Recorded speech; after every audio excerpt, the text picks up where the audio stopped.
రాజీ రప్ప దేవుడే, అవిటివాడు దేవుడే, మాట నేర్పిన వాడు దేవుడే, మౌనంగా ఉన్నవాడు దేవుడే. కౌన్ హే భగవాన్, ఎవర్రా దేవుడు? మూఢ నమ్మకాలతో నిండిన నా కులం నా మతం అంటూ ఏదైనా దేశం ఉంది అంటే అది మన భారతదేశమే. ఎవర్రా నిజమైన దేవుడు? మన దేశంలో చాలా మతాలు, చాలా కులాలు, చాలా జాతులు, వివిధమైనటువంటి వర్గాలు, విచిత్రమైనటువంటి సాంప్రదాయాలు, కట్టుబాట్లు ఉన్నాయి.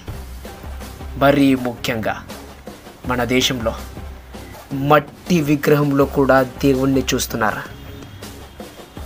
ఆ మట్టిని విగ్రహ రూపంలో తయారు చేసి ఆ విగ్రహానికి సాగిలపడతాం. మట్టితో ఎలాగైతే విగ్రహాన్ని చేసుకుంటామో అలాగే వెండితో, చెక్కతో, బంగారుతో, రాగితో, మనకు ఉన్నటువంటి సృజనాత్మకతతో ఒక అందమైన రూపాన్ని తయారు చేసి ఆ రూపంలో దేవుణ్ణి చూస్తున్నాం. నిజానికి అది మనం చేసిన రూపమని మరిచిపోతున్నాం. దానికి తోడు దాని ముందర సాగిలపడి దేవుడు అని మొక్కుతున్నాం. నిజానికి అసలు నిజమైన దేవుడు ఎవరో తెలుసా? నాకు తెలిసిన నిజాన్ని, నేను తెలుసుకున్న నిజాన్ని చెప్తున్నా. ఓ అనాథ ఆకలితో అలమటిస్తున్నాడు. అటుగా వెళ్తున్న వ్యక్తి దీనంగా ఆకలి వేస్తుంది అయ్యా అని అడగ్గా ఆ వ్యక్తి తన దగ్గర ఉన్నటువంటి రొట్టె ముక్కనిచ్చాడు. అప్పుడు ఆ ఆకలి తీరిన అనాథ పిల్లవాడు అప్పుడు ఇలా అన్నాడు, దేవుడి రూపంలో నా కడుపు నింపావయ్యా అని. నిజానికి దేవుడు ప్రత్యక్షంగా కనపడడు, మానవ రూపంలో కనపడతాడు. అంటే నీ రూపంలో కనబడతాడు.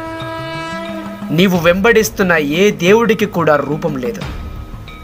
నువ్వేమో పాలాభిషేకం, పూలాభిషేకం, తైలాభిషేకం ఇలా ఎన్ని చేసినా కూడా నీవు జీవం లేని రాయికి పూజలు పునస్కారాలు చేసిన వ్యర్థమే. ఆకలితో అలమటిస్తున్న అనాథకు పట్టెడన్నం పెట్టిన చాలు. చినిగి నా చొక్కా వేసుకున్న అనాథకు నీ దగ్గర ఉన్న చిన్న వస్త్రం ఇచ్చిన చాలు. చిన్న సమస్యకు, పెద్ద సమస్యకు పరిష్కారం ఒక్కటే. ఏ దేవుడు నిన్ను కాపాడడు. నీ చుట్టుపక్కల ఉన్న 10 మంది చేతులు కలిపి నీ సమస్యకు వారికి ఉన్న దాంట్లో సహాయం చేస్తే చాలు. నీ సమస్యకు సమాధానం, పరిష్కారం దొరుకుతుంది. దీన్నే మానవ సేవ, మాధవ సేవ అంటారు. ఇప్పుడు చెప్పండి రా అబ్బాయిలు, ఎవరు నిజమైన దేవుడు?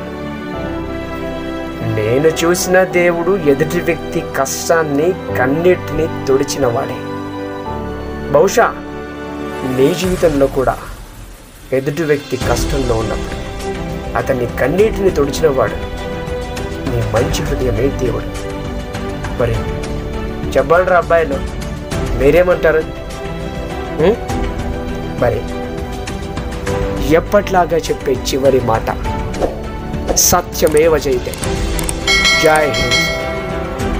చల్.